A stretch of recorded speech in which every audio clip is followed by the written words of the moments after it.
Eu Vai não te distrair no consigo celular. sair do celular. Que E eu loucura. fico no celular e eu tô vendo, e eu tô conscientizando isso, assim, não, mas para aí um pouquinho, tá me fazendo mal isso aqui, eu tô com a cabeça doendo. Por que que eu tô aqui? E eu tô rolando aquela barra e rodando e vendo no Instagram um monte de porcaria, um monte de bobagem. E é como se fosse um vício mesmo, porque eu não consigo sair dali. Bom, até que eu me imponho um limite e digo, não, chega, larga esse celular e bota dentro da mochila. Mas é uma coisa que eu percebo que é mais forte do que nós. Eu tô aqui fazendo uma autocrítica, porque eu me sinto realmente muito idiota fazendo isso. Por que que a gente faz isso e onde é que isso pode me levar? Porque eu me sinto que a minha cabeça, o meu cérebro mesmo fica apodrecido. Eu me sinto tonto, eu me sinto prejudicado, cansado. Não, e é interessante que a gente sabe que a gente tá fazendo errado. Isso. A gente sente que a gente tá fazendo errado. Exato. Tipo assim, cara, eu sou uma pessoa saudável, eu preciso sair desse lugar e você não consegue sair desse lugar. Então, eu vou trazer só uma analogia para ilustrar um pouquinho o que tu tá falando, tá? Então, imagina só que tu começa a baixar programas de baixa qualidade no teu computador, tá? Tu tem um computador lá, imagina que teu cérebro é um computador. Um computador, para funcionar corretamente, ele precisa o quê? De um hardware, digamos assim. Perdão que eu não sou muito especialista nisso, né? Mas imagina, né? Um hardware em bom estado e um software atualizado e com uma manutenção regular. Aí, quando tu cuida do teu computador, ele roda o quê? Super rápido, né? Sem problemas, ele roda super bem, faz as tarefas super bem. Aí, agora imagina só que tu começa a baixar programas de baixa qualidade. Aí tu começa a visitar aqueles sites que não são seguros, né? Não faz as atualizações que precisa fazer. Com o tempo, o que acontece com o teu computador? Ele começa a ficar lento. Nossa, começa a travar. E aí, eventualmente, ele pode ser infectado por vírus, vírus. Aí esse computador, ele não consegue mais processar a informação de forma eficiente. E a tua capacidade de realizar tarefas, ela fica completamente comprometida. Então, esse termo Brian Rose, ele funciona de uma forma semelhante com o nosso cérebro. Se tu fica constantemente consumindo informação de baixa qualidade, tu não descansa o suficiente, não se envolve em atividades cognitivas desafiadoras, lembra jogar bingo, fazer palavra cruzada, ou mesmo se esforçar para estudar, a sua mente começa a travar. A capacidade de pensar claramente, ela diminui. Resolver problemas também fica super difícil e manter focado, então, piora muito mais. Né? Como um computador cheio de vírus e programas completamente desatualizados que não funciona bem. E por então, que a gente está com essa dificuldade? Porque tem uma grande amiga jornalista, Isabela Camargo, que acho que hoje, sobre saúde mental, ela no Brasil é o nome. Ela fala que, ela diz assim, Kelly, você está tirando um tempo para você? E daí eu falo, sim, claro, eu estou aqui vendo... Ela falou, não, sem fazer nada. Eu falei, não, mas eu fui lá ver uma série. Ela, não. Esvaziando a mente, sem botar nenhuma informação dentro. Por que a gente, sabendo, como disse o PG, que a gente precisa desse tempo assim, total off, mesmo no off a gente quer fazer uma coisa. Eu vou lá ver uma série, eu vou lá ouvir... A nossa cabeça, a gente não consegue parar. Por quê? É vício, né? É vício. E o nosso cérebro, ele ama estímulos. E ele ama se manter ocupado com estímulos que não precisa de muito esforço. Esse é o ponto. E aí a gente fica viciado nesses estímulos, nessa liberação de dopamina rápida, e aí a gente não consegue mais aquele estado de não fazer nada, a gente não entende mais o que é não fazer nada, que é o tal do ócio, que seria mais interessante a gente ficar, até para ter o tal do ócio criativo. A gente não consegue ficar nesse lugar, porque o nosso cérebro está super estimulado. Isso para ele não precisa parar e focar. Parar e focar é muito mais difícil, entende? E ele fica viciado naquilo. Ele está viciado no estímulo sem esforço. Teve um grande best-seller, né, que é de um estudioso americano, linkado à academia, que escreveu O Poder do Hábito. Sim. Né, que é um livro que vendeu muito, que vende muito, enfim, né? E ele, apoiado em estudos científicos, ele dá dicas, né? Que é a potência de se fazer uma coisa, muitas vezes errada, o quanto isso pega em ti, e muitas vezes boa, o quanto faz bem pra ti, né? O PG citou alguma coisa, a academia é um grande exemplo disso, né? Primeiro tu não gosta, tu começa aquilo virar rotina, e quando falta, faz falta. né? Eu preciso correr, eu preciso fazer alguma coisa. Enfim, a parte boa. Gisele, a pergunta é a seguinte: como é que a gente dobra isso? Como é que a gente vai em coisas específicas que nós três que estão te ouvindo aqui, enfim, que milhares e milhares de pessoas estão te ouvindo também, o que a gente faz pra dobrar isso? O PG falou que botou o celular dele dentro da mochila. É uma coisa meio caótica, tipo assim, perdi, eu vou botar longe. Tipo vício mesmo, né? O que a gente faz? Ou até pegar o celular, em vez de ir nas bobagens, ler um livro no celular. Pegar uma matéria interessante, né? Enfim, o que a gente faz pra dobrar? De ações mesmo pra gente sair disso aí? A gente não ter um brain rot.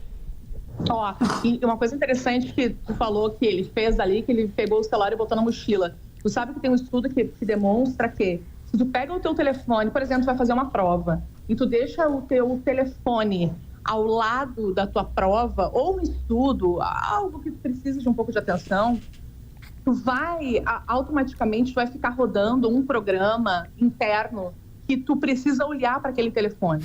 Se tu deixa esse telefone dentro da bolsa, próximo a ti, o estudo mostrou que não faz muita diferença. Isso ainda continua rodando esse programa perto de ti. O que é o ideal? Tu pegar o teu telefone... Gisele, é cocaína, chocolate. É como se o telefone ficasse, vem.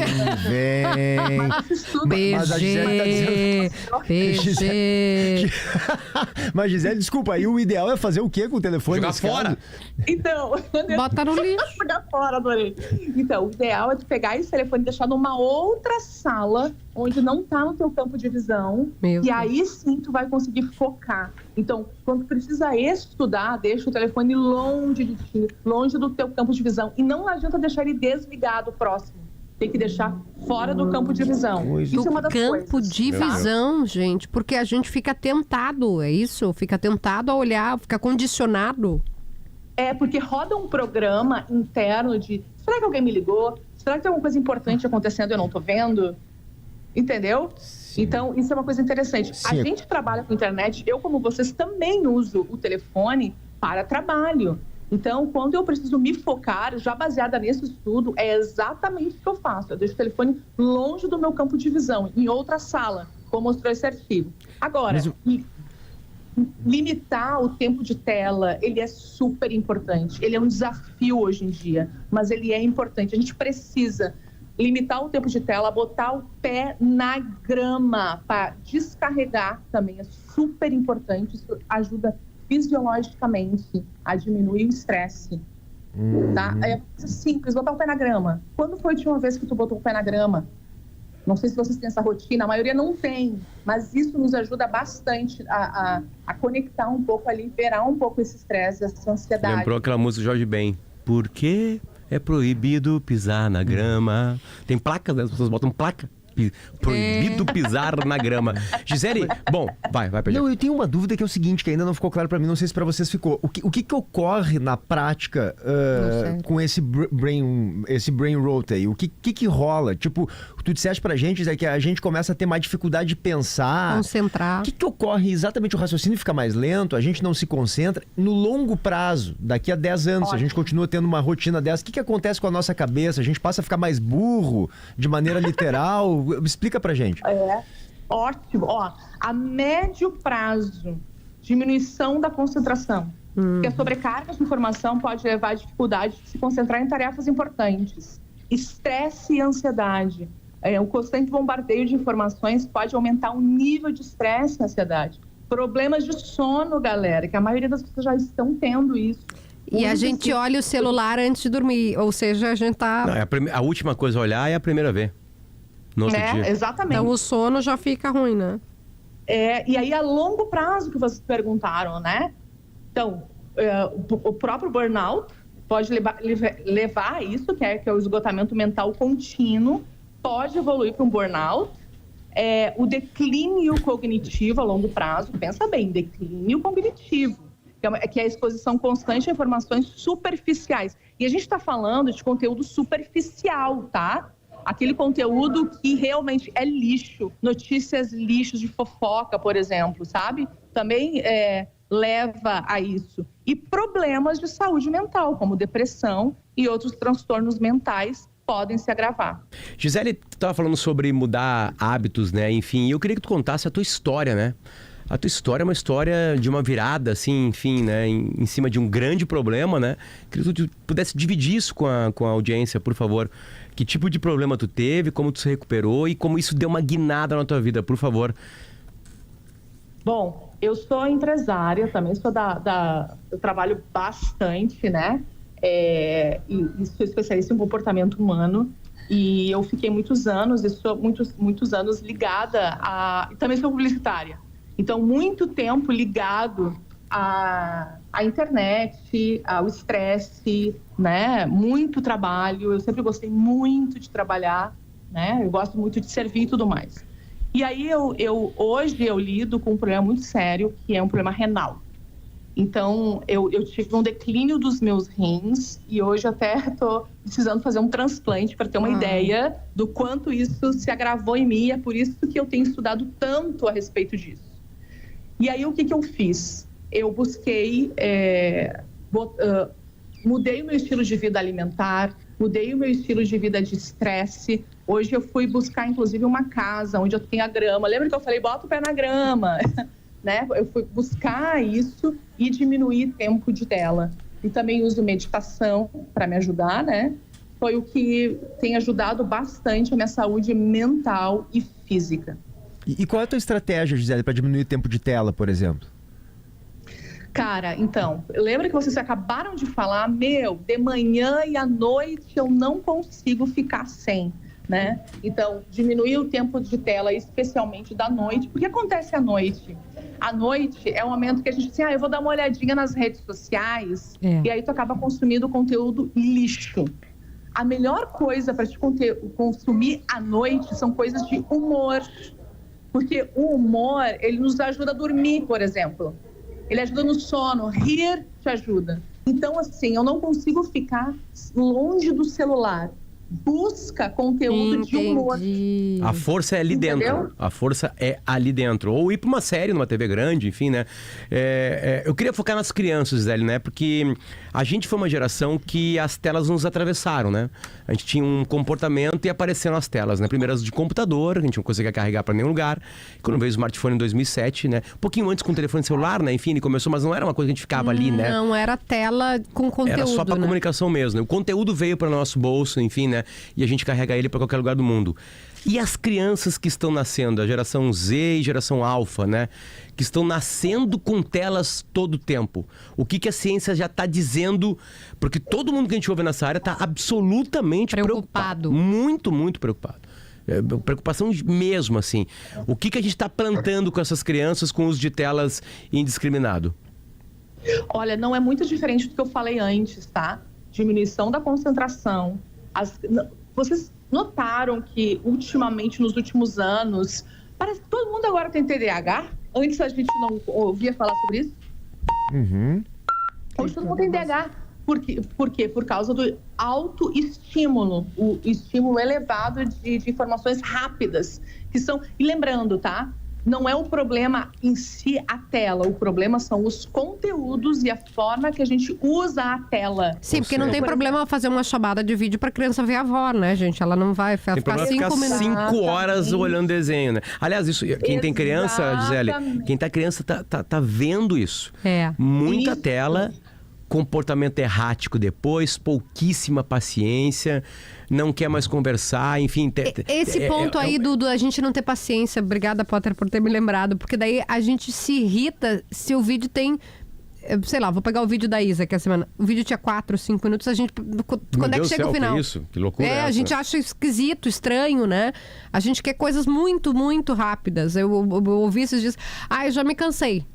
Tinha 5 minutos. Assim como escutar o áudio em 2 vezes. Eu faço isso todo dia. Isso é outra coisa, gente. Isso também é um hiperestímulo. Essa entrevista pode ser escutada depois, né, no Spotify, em 2 vezes. 1.2 é a melhor coisa. 1.5 também é bom. Eu tenho um amigo meu que só 1.5. Isso é maravilhoso. Só que isso também é um hiperestímulo pra gente. Entendeu? Até isso a gente deveria voltar e escutar da forma correta. Sobre as crianças que vocês falaram, tá? O problema em si não é a tela, o problema é o tempo de tela. porque causa essa ansiedade, essa diminuição de concentração, esse estresse desnecessário para uma criança.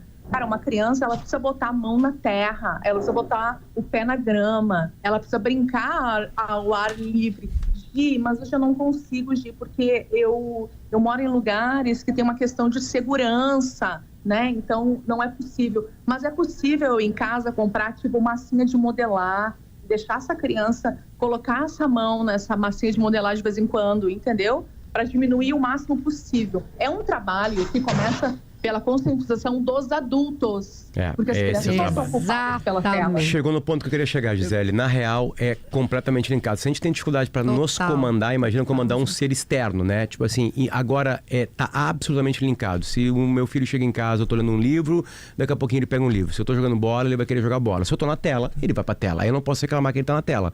Então tem um esforço dos pais, né? Restaurante, cheguei no restaurante. Como é que eu tenho paz no restaurante? Se eu boto uma tela na frente dele. Né? Então, como é que eu faço para ele não ter... ele quer levantar. Não, calma aí, tenta puxar algum tipo de assunto que vai chamar a atenção dele. É um esforço do pai. É muito... da mãe, óbvio. Dos pais, né? É muito mais complicado chamar a atenção de uma criança. Dá o desenho na cara dela, PG. Tá resolvido. Claro. Tá ali a Blue fazendo o trabalho por ti. E tem um outro ponto que eu queria que a Gisele comentasse, que é o seguinte, porque... a Gisele vai falando e nós, a partir das nossas angústias, vamos comentando também e parece que nós não temos solução, parece que a gente não tem saída, porque a gente realmente passa grande parte do dia consumindo esses conteúdos inúteis aí. Como é que tu percebe, Gisele, que tem movimentos que possam apontar para um futuro um pouquinho mais promissor? Porque a gente percebe, né, Potter, alguns movimentos aqui e ali de pessoas desconectando. É muito raro, são poucas pessoas, mas tem isso. Às vezes a gente vê uma matéria mostrando isso, pessoas que desconectam, que estão deixando o celular mais de lado, que estão usando poucas horas por dia. Saindo de uma rede social. O caso da própria Gisele, que fez, né, uma virada na própria vida, na maneira de consumir internet, se relacionar com o ambiente digital. Quer dizer, tu acha que esse tipo de conscientização a gente vai ter? Porque a gente é muito recente a nossa relação com as redes sociais, né? Isso vai crescer, essa conscientização, e daqui a, sei lá, 10 anos a gente já vai estar melhorzinho? Ou não? É daqui para baixo mesmo e estamos afundando cada vez mais? Olha, meu querido, esse é um ponto de vista muito pessoal, tá? Meu ponto de vista pessoal do que eu tenho visto é que isso vai piorar cada vez mais. O grande ponto é a gente, nós adultos, nos conscientizarmos. É que nem assim, comer bem, sabe? Se alimentar bem. Cara, foi piorando cada vez mais e tem piorado cada vez mais. Tem grupos que trabalham em relação à alimentação. Eu, por exemplo, eu tenho uma empresa que fala sobre isso, sobre alimentação saudável e tudo mais. Tem movimentos? Tem. Agora, a modernidade, ela nos leva ao contrário disso. Então, cada vez mais nós vamos ter mais telas, porque a facilidade, ela virá das telas, entende? A facilidade virá da inteligência artificial cada vez mais. A questão é usar isso de uma forma saudável. E a gente tem que começar a aprender hoje isso. Desde hoje, por exemplo, usar a própria inteligência artificial. Se eu começar a usar o ChatGPT para, dependendo da forma que eu for usar ele, eu vou ser uma pessoa extremamente superficial. É muito diferente eu pegar uma informação pronta do que eu pegar uma informação de livros e eu tirar conclusões a respeito dela. E criar, né? A gente falou sobre isso essa semana com o Piangers, para fechar, para encerrar. Quando a gente não cria um desenho, não cria... O Potter fala da escrita também, né? Não desenha a letra, usar massinha né? de modelar e mexer na areia, faço com os dedinhos, vão se mexendo, depois consigo segurar o lápis da caneta. A gente né? tá indo na direção contrária do estímulo pra criação, pra criatividade, pra ideias novas, né? Era pra ser um papo preocupante e foi.